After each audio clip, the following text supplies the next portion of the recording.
20ခုကောဇာတက္ကရာ1388ခုပရမဝါဒလာပြည်ကျော်9ရက်ခရစ်နှစ်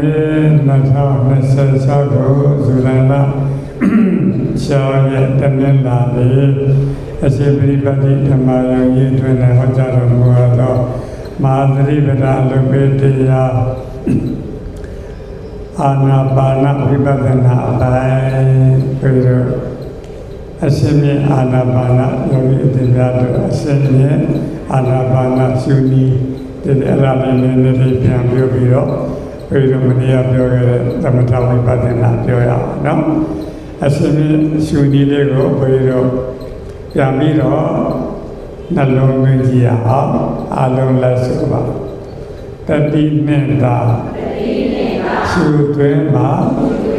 စိုက်တာထိုးတူတာအားရတော့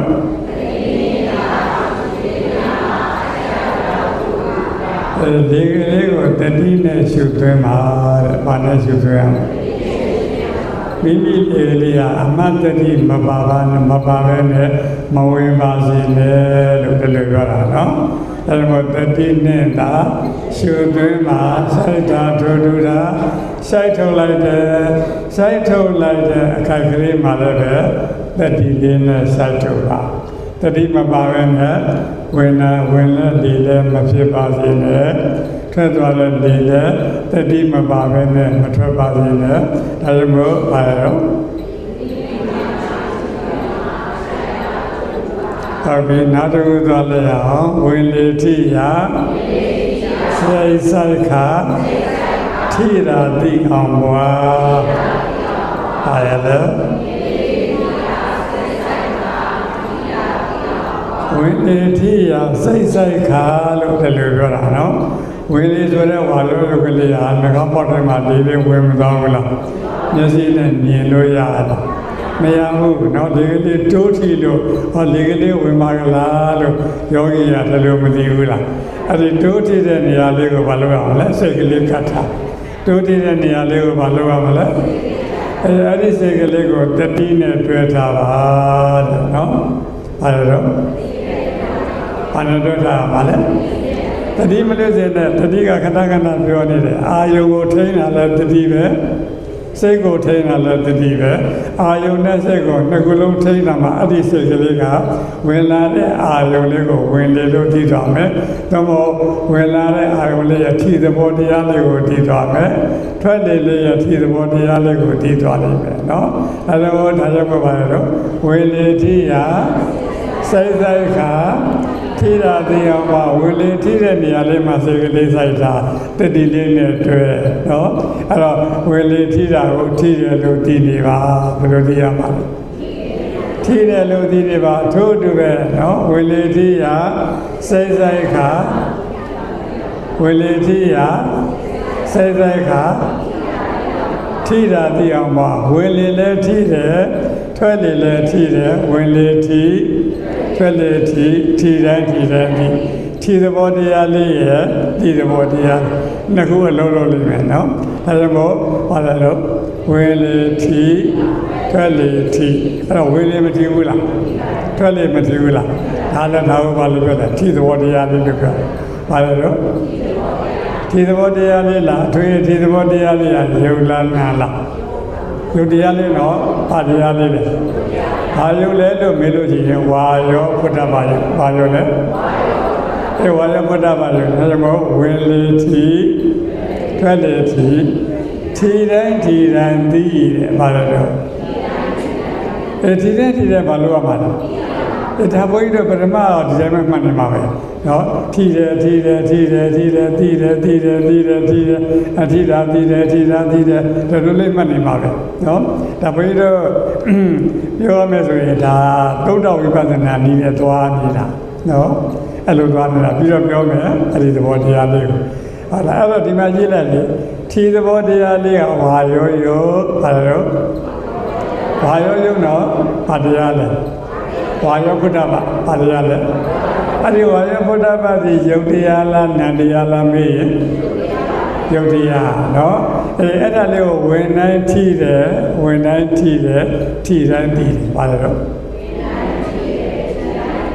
ထွက်တိုင်းထီတယ်ထီတိုင်းသိတယ်နော်ဝင်တိုင်းသိတယ်ထွက်တိုင်းသိတယ်ကဘယ်သူကသိတာယောဂသိတာလားနာငါသိတာ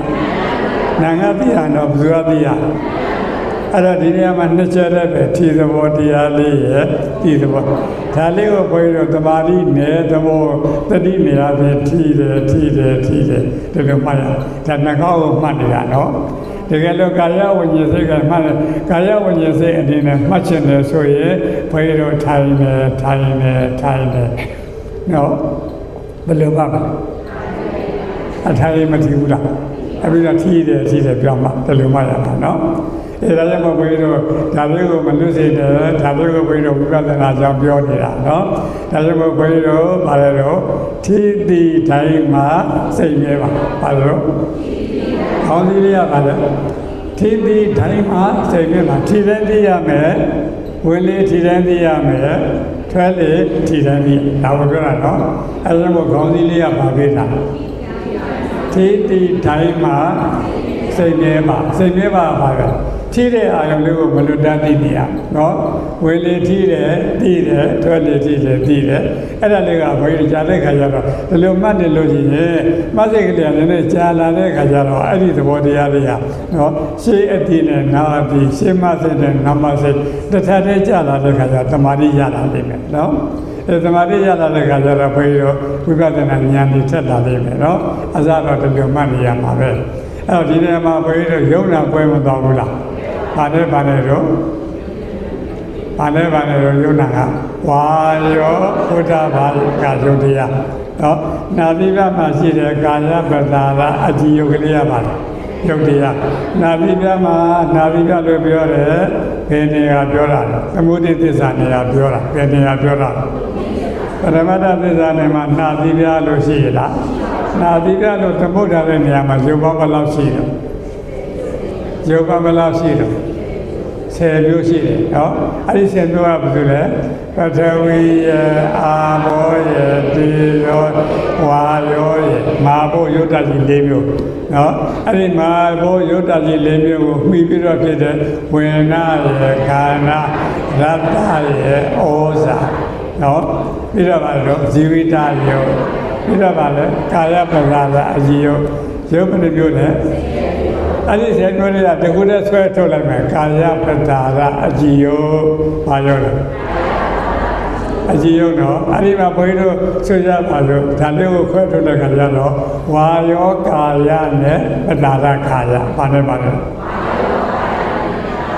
ဝါယောကာယနဲ့ပတ္တာရခါယယုတ်တရားလားနာတရားယုတ်တရားဒါဘာတရားလဲအဲ့တော့ဝါယောကာယနဲ့ပတ္တာရခါယနှစ်ခုမထင်ဘူးလားအထီးသွားတယ်လေးလေးနဲ့နာလီမမရှိတဲ့ကိုကြီးရုပ်လေးနဲ့ထီးသွားတယ်အဲ့တော့ထီးတာကိုအကြောင်းပြုရပါလေးပေါ်လာတီးတာလို့မပေါ်ဘူးလားတီးတဲ့တော်တရားကြီးယုတ်တရားလားနန္တရားလေးပဲအဲ့တော့ဒီမှာဒီထီးဆိုတဲ့ရှုဝက်ကလေးကသမာဓိရတယ်ရုပ်နဲ့နာကွဲမသွားဘူးလားအဲ့ဒါကြောင့်ဘုရားတို့ဒီရှုဝက်ကဘုရားတို့ရုပ်နဲ့နာနဲ့ကိုအခြေခံထားတာနော်ဒီလိုနားလည်ရအောင်အဲ့ဒီမှာဘုရားတို့စာပေရမှာပြောတဲ့ဆိုဘုဒ္ဓဌာနေတဲ့ဘုရောဂသေပါဏတို့လည်းရှိတယ်ဘုရားဌာနေလည်းပါလို့ရရှိဘုရောဂသေပါဏပတိတပိတဝါဘာဝေနတေဝဘာဝနာသံပစ္စတိတဲ့ဘုရောဂသေဒီကလေးတိုးတည်တဲ့နေရာတဲ့တတိတပိတဝါတဲ့တတိလေးကတ်ထားတဲ့ဘာလဲတော့တတိလေးကိုအဓိကထားပြောတာနော်အဲ့တော့စိတ်ကလေးပါကတ်ထားရမှာဘာကတ်ထားမှာဒါကြောင့်ဘုရားကတိမနာသတိတပိတောဘုရားကတိနာတိပြမှာဒီကလေးတူးတည်တဲ့နေရာလေးကိုတတိတပိတောတတိလေးနဲ့စိတ်ကလေးနဲ့တွဲပြီးတော့ကတ်ထားတဲ့ကတ္တပိတော့တတိတပိတောဘာဝေတ္တိဝဘာဝနာသံပိစေတိလေကလေးတိုးထီတံတိနေပါလေကလေးတိုးထီတံဝင်လေတိုးထီတံတိတယ်ထွက်လေတိုးထီတံတိနေတယ်ဆိုရင်တဲ့ထိတိရှုွက်ပြည့်စုံမှတ်နိုင်သွားပြီတိသွားပြီလို့ဒီလိုပြောတာအဲ့ဒါယုံနာပွဲမတော်ဘူးလားအဲ့ယုံနာပွဲသွားပြီနော်အဲ့ဒါပါလေ ယုံနာကိုစားပြီဟုတ်လားအဲ့ဒါကိုဘုန်းကြီးတို့ဝိပဿနာဆွေးတဲ့ခါကျတော့ပြောမယ်နော်ဒီလောက်လေးမှတ်တာဘုန်းကြီးတို့မနေ့ကပြောခဲ့တယ်သမထနဲ့ဝိပဿနာအားရတော့သမထနဲ့ဝိပဿနာကိုဘုန်းကြီးတို့ဝိပဿနာအကြောင်းလေးကိုနည်းနည်းထပ်ပြောမယ်မနေ့ကပြောခဲ့ပြီနော်ဝိပဿနာဆိုတာစကားလုံးလေးနှလုံးပေါင်းစားထားတာဝိဆိုတာထူးထူးခြားခြားပဿနာမြင်အောင်ကြည့်ဝိဆိုတာပါလေတာမန်ပုဂ္ဂိုလ်ရဲ့အမြင်နဲ့မတူတဲ့အမြင်ကိုပြောတာနော်အဲ့လိုမြင်တာဟုတ်လားဘုရားနည်းနည်းဒီတဲ့အရှိမြင်တဲ့စကားလုံးနဲ့ပြောရင်ဝိမူလရှိနေတဲ့ယုံနာကိုသူရှိရင်းဆိုရဲ့အခြေအနေတိုင်းသူ့ရဲ့သဘောလက္ခဏာတိုင်းသူ့ရဲ့အမှုအရာတိုင်းသူ့ရဲ့အချင်းအရာတိုင်းပဿနာမြင်အောင်ကြည့်တာဝိပဿနာပါလို့မူလယုံနာမူလရှိနေတဲ့ယုံနာသူ့အခြေအနေတိုင်းနော်သူ့အခြေအနေတိုင်းသူ့သဘာဝလက္ခဏာတိုင်းသူ့အမှုအရာတိုင်းနော်ပါလို့သူ့အမှုအရာတိုင်းတနည်းပြောရင်သူ့အခြေအရာတိုင်းအမှုအရာလေးကိုရှင်းတော့အခြေအရာလို့ပြန်တယ်နော်ဒါကြောင့်မို့မူလရှိနေတဲ့ယုံနာသူရှိနေရင်ယုံနာမူလရှိနေရင်ရှိနေတဲ့အခြေအနေတိုင်းသူ့ရဲ့အမှုအရာတိုင်းသူ့ရဲ့သဘောလက္ခဏာတိုင်းသူ့ရဲ့အခြေအရာတိုင်းပဿနာမြင်အောင်ကြည့်တာပါလို့ဝိပဿနာဒီလိုနဲ့လည်းတာနော်အဲ့တော့သူ့အမှုအရာဆိုတာဘာပြောတာလဲသူ့ရဲ့သဘာဝကိုပြောတာသူ့အချင်းရဆိုတာဘာပြောတာသဘာဝကိုပြောတာသူ့လက္ခဏာဆိုတာလည်းသဘာဝကိုပြောတာပဲနော်အဲ့တော့ရုပ်တိုင်းသဘာဝရှိတယ်နာနဲ့သဘာဝရှိတယ်အဲ့ဒါကိုသိအောင်လုပ်ရမှာနော်နောက်တစ်ခုပြောလို့ရှိရင်ဝိဆိုတာပါလေဝိဆိုတာယုံနာမမြဲတာကိုပဿနာမြင်တာတဲ့ဝိဆိုတာယုံနာမမြဲတော့ဖြစ်ချင်းပြချင်းလို့နှိမ့်ဆက်လို့ရှင်းရတာကိုပဿနာမြင်တာတဲ့ဝိဆိုတာယုံနာမိမိအလိုတိုင်းမဖြစ်ဘဲနဲ့သူ့အလိုတိုင်းဖြစ်နေတာကိုမြင်တာတဲ့အဲ့ဒါပါလို့ခေါ်ဝိပဿနာတနည်းအားဖြင့်ပြောရင်ဝိပဿနာဆိုတာပါလေယုတ်လို့ဆိုတော့ဟောဒီခန္ဓာကိုယ်ကြီးပါလို့ယုတ်လို့ဆိုတဲ့ခန္ဓာကိုယ်ကြီးနာလို့ခေါ်တဲ့စိတ်ပါလို့အဲ့ဒီနာလို့ခေါ်တဲ့စိတ်ကဘယ်မှာဖြစ်တာယုတ်ကြီးကိုပြီးဖြစ်တာဒါကြောင့်မို့ယုတ်လို့ခေါ်တဲ့ခန္ဓာကိုယ်ကြီးနော်နာလို့ခေါ်တဲ့စိတ်အဲ့ဒီယုတ်နဲ့နာနဲ့ယုတ်နဲ့စိတ်နဲ့သဘာဝတရားလေးတွေကိုသူ့ရှိတဲ့သဘာဝတရားတိုင်းမြင်အောင်ကြည့်တာဝိပဿနာနော်မြင်အောင်ကြည့်တာပါလေဝိပဿနာအဲ့တော့ဝိပဿနာဆိုတာဘယ်လိုပြောရမလဲဆိုရင်သဘာဝကိုရှုတာဝိပဿနာဆိုတာပါလားသဘာဝကိုရှုတာဝိပဿနာဆိုတာဘာပြောတာလဲသဘာဝဆိုတာမြဲသလားမမြဲဘူးနော်သဘာဝဆိုတာမမြဲဘူးဒါကြောင့်ကိုအဲ့ဒီရှုနေတဲ့အရှုကယုံနာတဲ့သဘာဝဒီမမြဲတဲ့ဖြစ်လာပြီးပြတ်သွားတဲ့သဘောတရားပေါ်လာပြီးပြောက်သွားတဲ့သဘောတရားဖြစ်လို့မမြဲပါလားဆိုတော့အနိစ္စအတိနော်ဖြစ်ခြင်းနှမျိုးဖြစ်နှိမ့်ဆက်နေလို့ဆင်းရဲပါလားဆိုတော့ဒုက္ခအတိမိမိအလိုတိုင်းပဲဖြစ်ဖို့သူ့အလိုတိုင်းဖြစ်တာမိမိကဘယ်မှထိန်းချုပ်လို့မရဘူးသူ့သဘောသူ့တိုင်းဖြစ်နေတာလို့သိတဲ့အနတ္တအတိအဲ့ဒါလို့အတိနဲ့သိတာကိုဘာလို့ပြောလဲဝိပဿနာဘာလို့ပြောတာလဲသဘာဝတရားတွေရဲ့အနိစ္စသဘောကိုသိတယ်ဒုက္ခသဘောကိုသိတယ်အနတ္တသဘောကိုသိတယ်ဒါကိုဘာလို့ပြောတာဝိပဿနာသာလို့ပြောရင်ဒါကြီးပဲတပိဋကတေတာနော်အဲ့ဒါဘုန်းကြီးတို့ဘုရားပြောခဲ့တယ်အဲဒီရှုနည်းလေးနှစ်မျိုးပြောမယ်ပြီးမှဒီသမထနဲ့ဝိပဿနာကိုခြုံကလေးပြောနော်အဲ့တော့သမထကိုရှင်းဥစွာအားထုတ်ပြီးတော့ဝိပဿနာကိုကူးပြောင်းတဲ့နည်းကို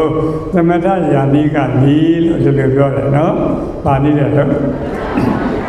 အဲ့ဒါကိုဘုန်းကြီးတို့စာပေကသမထပုပ္ပင်ကမ္မဝိပဿနာလို့ပြောကြည့်သမထပုပ္ပေကမဝိပဿနာသမထပုပ္ပေကမဆိုတာ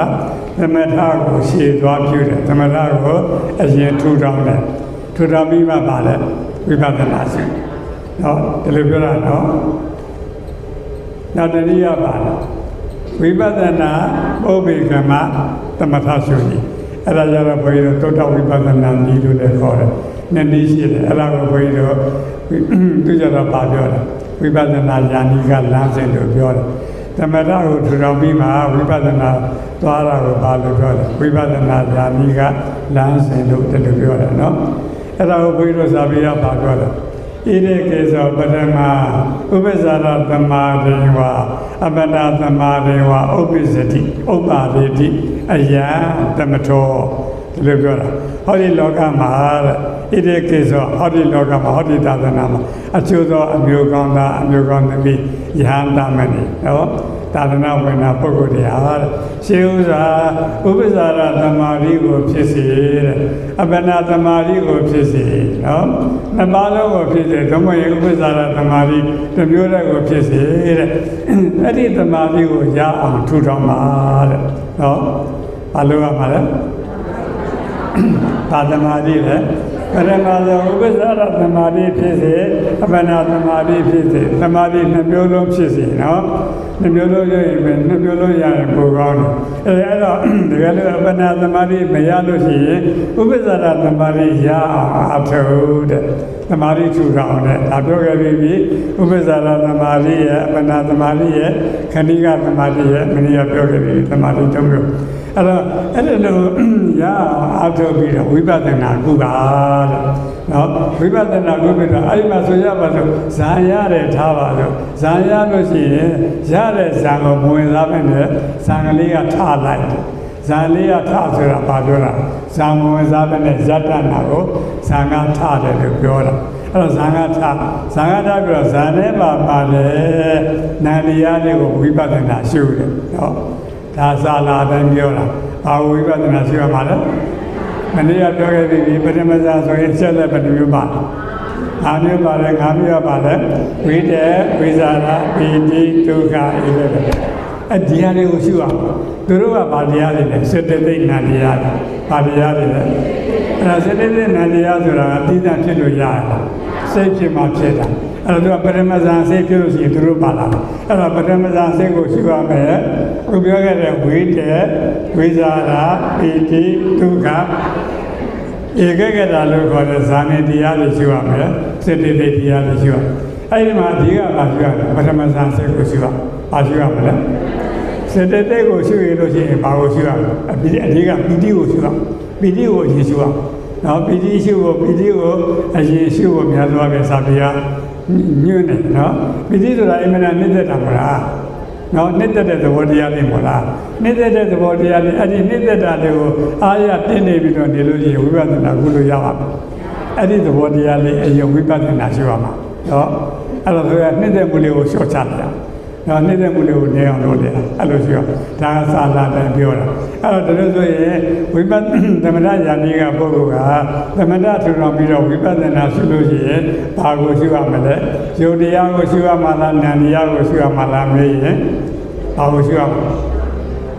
နန္တရားကိုရှုရမှာဒီစာပေတိုင်းတော့ဒါတရားကိုရှုရမှာလဲဒါရေဘုံရသမတ်ချက်ကိုနားလည်တာနော်နာတရားလည်းရှုလို့ရတယ်ယုတ်တရားလည်းရှုလို့ရတယ်နော်အဲ့ဒီဆိုရလို့ဇန်စိတ်တွေလို့မပြောဘူးလားအဲ့ဒီဇန်စိတ်တွေကဘယ်ကိုပြီးနေရဒီကာယမိတာလေကာယမိပြီးတော့ဖြစ်လာတယ်အဲ့ဒီကာယကြီးကဘာနဲ့တင်ဘာနဲ့ပေါ်စီတာပတဝီအာဘောတိသောဝါရဓာကြီးလေးပါနဲ့ပဲအဲ့ဒီဓာကြီးလေးပါကိုရှုလို့ရတမာတိထူထောင်ပြီးတော့တမာတိကနေဓာကြီးလေးပါပြောင်းရှုဒါကလွယ်တယ်နော်နာတရားတွေရှုရတာခက်တယ်ဟုတ်လားဒီလောက်လေးနားလည်တာအဲ့ဒါကသမာဓိထူထောင်ပြီးတော့ဝိပဿနာသွားတဲ့နည်းနော်အဲ့ဒါကိုဘယ်လိုစာပြီးတော့ပြောတယ်နော်ဘာပြောလဲတတ္တယဒုလဘဒါယအပနာဓိကမာမိအနာဓိကမယမာနောတဲ့နော်တဝေကဘဟုလောပုဂ္ဂလောဥပ္ပဇာရသမာဓိယေဝထတ္တဝဝိပဿနာကမ္မံကရောတိဥပ္ပဇာရသမာဓိဆိုင်အောင်တော့ဝိပဿနာမရှိခင်လေးကိုဥပ္ပဇာရသမာဓိဆိုင်အောင်တော့သမာဓိထူထောင်လိုက်ပါတဲ့။ဘာလို့ထူထောင်ရမှာ။တဝေကဘုရားတဝေကရလာတဲ့သာသနာနဲ့တွေ့ဖို့ရအင်မနာခဲရင်လည်းငါသာသနာနဲ့တွေ့နေပြီ။တော့ငါအသက်ကလည်းကြီးလာပြီ။တော့သိဖို့ရနီးလာပြီ။တဝေကတွေလည်းဖြစ်လာပြီဆိုရင်ဇာရအောင်အာမထုတ်ပါနဲ့တဲ့အချိန်ဆွဲမနေပါနဲ့တဲ့နော်ဥပ္ပဇာရသမာဓိရအောင်အာထုတ်ပါလေဥပ္ပဇာရသမာဓိရအောင်အာထုတ်ပြီးတော့ဗာလဲဝိပဿနာတန်းရှိပါလို့ပြောတာဘာကိုပြောတာဝ ဝိပဿနာတားရှိပါလို့ပြောတာနော်ဒါတို့ဒါလို့အမှာဘုန်းကြီးတို့ကဒီနည်းနဲ့သွားနေတာ4-5 ရက်လောက်တမာတိထူထောင်ခဲ့တယ်ထူထောင်ခိုင်းတယ်အဲ့ဒီကနေပြီးတော့ဗာဝိပဿနာသွားတာအဲ့ဒီနည်းနဲ့သွားနေတာဒါကြောင့်မို့တာဝေကဘုရားရှေ့ကပါဠိလေးပါသေးတတ္တယိဒုံလဘတာရာသာသနာဆိုတာလည်းအမှန်တွေ့ရခဲ့တယ်မေသာသနာဆိုတာတွေ့ရခဲ့တယ်ဆိုတာဘုန်းကြီးတို့လက်ခံသလားလက်မခံဘူးလားသာသနာတွေ့ရခဲ့တယ်ဒါလက်မခံရမရှိဘူးလက်ခံရမှာနော်နေသိခြင်းနဲ့ကဘာတည်းပါလိမ့်ပြီးပြီးမှဘုရားသာသနာပေါ်လာတာမို့လားအဲသာသနာနဲ့တွေ့ရခဲ့တယ်ဒီနေ့ဒီလောကကြည့်တဲ့မြတ်စွာဘုရားသာသနာထွေးကားနေတဲ့အချိန်ကမှသာသနာရဲ့အရေးကိုပြီးတော့သာသနာအလုပ်လုပ်နေတဲ့ပုဂ္ဂိုလ်လုပ်နေတဲ့ပုဂ္ဂိုလ်နဲ့မလုပ်တဲ့ပုဂ္ဂိုလ်ဘယ်သူကများတာအဲ့ဒါပြောတာတော့နော်မလွတ်တဲ့ပုဂ္ဂိုလ်ကများတယ်ဒါသာသနာရဲ့တန်ဖိုးကိုနားမလဲလို့ဟောတာဒါကြောင့်တတ္တဤဒုံလဘတာရခဲ့တယ်တဲ့လူဘဝလည်းရခဲ့တယ်လူဘဝကိုရပါလေလူဘဝရတဲ့ပုဂ္ဂိုလ်တွေအများကြီးရှိပါတယ်နော်ဒီခေတ်ကပို့ပြီးတော့များတယ်သို့တော်ပါလေအသိဉာဏ်ရှိတဲ့လူတယောက်ဖြစ်ရအဲ့ဒီအသိဉာဏ်ရှိတဲ့လူတယောက်ဒီအသုံးချတာရနော်အသုံးနဲ့ချနေရမယ်အသိဉာဏ်လည်းရှိရမယ်အသုံးချတဲ့နေရာဘယ်နေရာသုံးချကောင်းတဲ့ဘက်ကိုအသုံးချနိုင်တဲ့သမ္မာသန္တာရှိရနော်အဲ့လိုပုဂ္ဂိုလ်ဆိုလို့ရှိရင်တဲ့အပ္ပနာဇာနေမရစေကမှုဥပ္ပဇာရသမာဓိအထုတ်ပြီးတော့ဝိပဿနာရှိပါလို့ပြောတာနော်အဲ့လိုပြောတာနော်ဒါဘုန်းကြီးတို့သမထရှည်သွားပြီးတော့ဝိပဿနာရှိတာနောက်တစ်ချက်ဘုန်းကြီးတို့ပါဠိရဆက်ပြောတယ်ဣရပနဧကေသောတဲ့သမထအနုပါတိတဝဝဟောဒပကာရသမထအနုပါတိတဝဝပိစုပါဒထေခနဲ့အနေစာတိဝိပဿတိအယဝိပဿနာဟောတတိနောက်တစ်ယောက်ကတော့ဘာလဲဆိုတော့ဣရပနဧကေသောဟောဒီလောကမှာအကျိုးသောပုဂ္ဂိုလ်တစ်ယောက်ရှိတယ်အဲ့ဒီပုဂ္ဂိုလ်ကလူပဲဖြစ်ဖြစ်ရှင်ပဲဖြစ်ရမယ်ဖြစ်ဖြစ်နော်သမာဓိကိုမထူထောင်ဘူးတဲ့ဘာလဲတော့အဲ့ဒါကိုသာပြရပါပြောတာသမထအနုပါတိတဝဝသမထကိုလုံးဝအာမထုတ်ဘူးဒီလိုပြောတာနော်စာရဓမ္မနည်းကပြောခဲ့ပြီးပြီအဲ့တော့သမထကိုအာမထုတ်ဘူးဆိုတာကဥပ္ပဇာရသမာဓိကိုရအောင်မအာမထုတ်ဘူးလို့ပြောတာနော်အဲ့တော့ဥပ္ပဇာရသမာဓိကိုတားပြထားတာနော်သမထကိုအာမထုတ်ဘူးဆိုတာဘာကိုတားပြထားတာလဲဥပ္ပဇာရသမာဓိကိုတားပြထားတာဘယ်သူကိုခွင့်ပြုထားလဲဒီကပြောခဲ့ပြီးခဏိကသမာဓိကိုခွင့်ပြုထားတယ်လေဘာလဲတော့ဝိပဿနာဆွေးတဲ့ပုဂ္ဂိုလ်ကခဏိကသမာဓိမှာမပါလို့ရှိရင်မရဘူးနော်ဝိပဿနာဆွေးလို့မရဘူးဒါကြောင့်မို့ဒီနေရာမှာလည်းပဲပြောတယ်နာဟိခဏိကသမာဓိဝိနာဝိပဿနာသံဘဝတိလို့ဒီနေရာမှာမူလပါဏတတိကကြီးကပြောတယ်ဝိသုဒ္ဓိမြတ်ဒီကလည်းပြောတယ်နော်အဲ့တော့ဒီနေ့ကျတော့ဘာပြောလဲသမထအနုပါတိတဝဝသမာဓိကိုမထူထောင်ဘူးဘာသမာဓိလဲဥပ္ပဇ္ဇာသမာဓိကိုမထူထောင်ဘူးနော်ဘာသမာဓိတော့ဘာရမှာလဲခဏိကသမာဓိကဘာရမှာဟိုနေ့ကပြောခဲ့ပြီးပြီခဏိကသမာဓိအားကောင်းလာရင်စိတ်တော်ဝိသုဒ္ဓိဖြစ်တယ်လို့ပြောခဲ့ပြီးမို့လားအဲအားကောင်းလာမဲ့တစ်စက်တည်းဖြစ်လာလို့ရှိရင်ခဏိကသမာဓိအားကောင်းလာအဲ့ဒီမှာဘုန်းကြီးတို့ဘာပြောလဲပိစုပါဒနခန္ဒီအနေစာတိဝိပဿတိတဲ့သမာဓိမထူထောင်မဲနေတဲ့ဥပါဒနခန္ဓာ၅ပါးကိုတားရှုလည်းရတယ်ဘာလို့လဲဥပါဒနာခန္ဓာ၅ပါးကိုတန်းရှုလို့ရတယ်အဲ့တော့ဒါပြင်ဥပါဒနာခန္ဓာ၅ပါးကိုသတ်စာရေးဘုန်းကြီးတို့ယုံနာကိုခြေခံရမယ်နော်ဝိပဿနာရှုတဲ့ပုဂ္ဂိုလ်ဆိုတာဘာကိုခြေခံရမှာလဲအဲ့ပထမဆုံးမိမိတို့ရှုနေတဲ့ရှုခိုက်မှာပေါ်လာတဲ့ယုံနာကိုရှုအဲ့လိုယုံနာကိုရှုနေတဲ့ရှုရင်းတဲ့ဘုန်းကြီးတို့အဲ့ဒီယုံနာတွေပါလေဥပါဒနာခန္ဓာ၅ပါးပဲ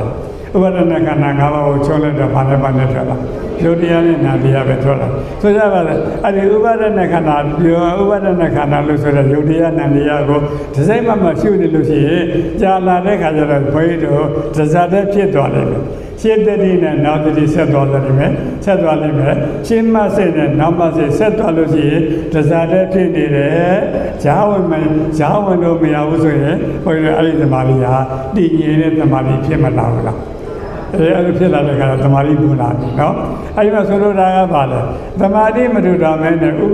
ပါဒနာခန္ဓာ၅ပါးကိုတားရှုရင်လည်းပဲရပါတယ်တဲ့ဒါလိုပြောတာနော်ဘာကိုတားရှုရင်လဲအဲ့တော့ဥပါဒနာခန္ဓာ၅ပါးဟိုတည်းကပြောခဲ့ပြီးမျက်စိမှာလည်းဥပါဒနာခန္ဓာ၅ပါးနားလည်းဥပါဒနာခန္ဓာ၅ပါးနှာခေါင်းလည်း ဥပါဒနာခန္ဓာ၅ပါးစားလဲကာယလဲအတူလုံးပါမတော်ဘူးလားမြတ်စွာဘုရားကြီးမျက်စိကိုကြည့်သက္ကုံသပတိသရူပေသဥပ္ပစ္စတိသက္ကုဝိညာဏံဒိဏတေဂတိဖတ်သောအတ္တပစ္စယဝေဒနာဒီလိုမဟုတ်ဘူးလားသက္ကုံသပတိသရူပေသဥပ္ပစ္စတိဟောတာမျက်စိမရှိဘူးလားသက္ကုံသမျက်စိပြောတကယ်တော့မျက်စိအကြည့်လေးကိုပြောတာသက္ကုံသပတိသရူပေသဥပ္ပစ္စတိဟောဒီမျက်စိအကြည့်လေးကိုဘယ်လိုအကျေကလေးကလာပြီးတော့မတင်ဘူးလားအဲ့တော့မျက်စိအကြည့်ရဲ့ထင်လာတဲ့အရေးကလေးရဲ့ဗာတရားလဲယုတ်တရားကိုခန္ဓာနဲ့ပြောလူပဲခန္ဓာမဟုတ်ဘူးလားယုတ်တရားကိုခန္ဓာနဲ့ပြောအဲ့တော့မျက်စိအကြည့်လေးကိုအစိမ်းယုတ်ကလေးကလာပြီးတော့ထင်လိုက်တယ်အစိမ်းယုတ်ကလေးကလာပြီးတော့မျက်စိအကြည့်ကိုလာပြီးတော့တိုက်ခတ်သွားတယ်နော်အရေးကလေးထင်သွားတယ်အဲ့တော့ထင်သွားတဲ့ကမြင်သိတဲ့ကလေးကသူ့ကိုမမြင်နိုင်ဘူးလားဗာသိကလေးကမြင်တာတော့ဗာသိကမြင်တာတော့မြင်သေးတဲ့ကိုပါဠိလိုပြောတော့သက္ကုဝိညာဉ်စိတ်ကလေးကမြင်သွားတာဘယ်သူကမြင်သွားတာအဲ့တော့သက္ကုဝိညာဉ်စိတ်ဒီပါဠိရတယ်ယုတ်တရားလားနန္တရားလား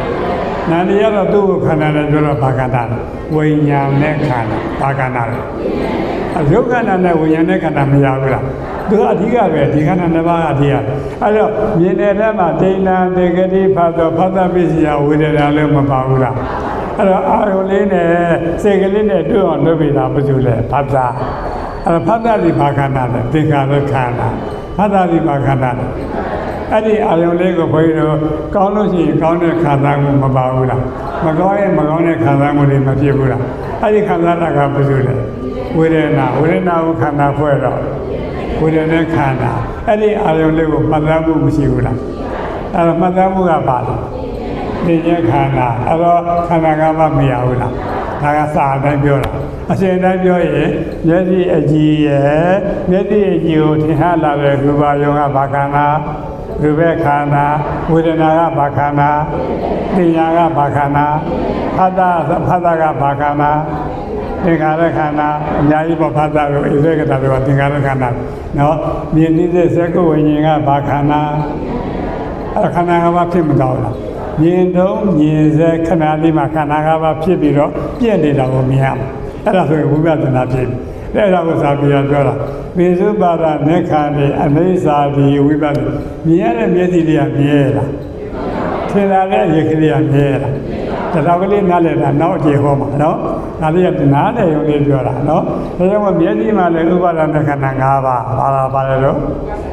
အပြန်ပြောကြည့်မျက်စိအကြည့်လို့ခေါ်တဲ့သက္ကုပ္ပတာရယုတ်မျက်စိအကြည့်လို့ဆိုတော့သက္ကုပ္ပတာရယုတ်ကိုထင်ဟလာတဲ့အစိယုတ်ပါလဲတော့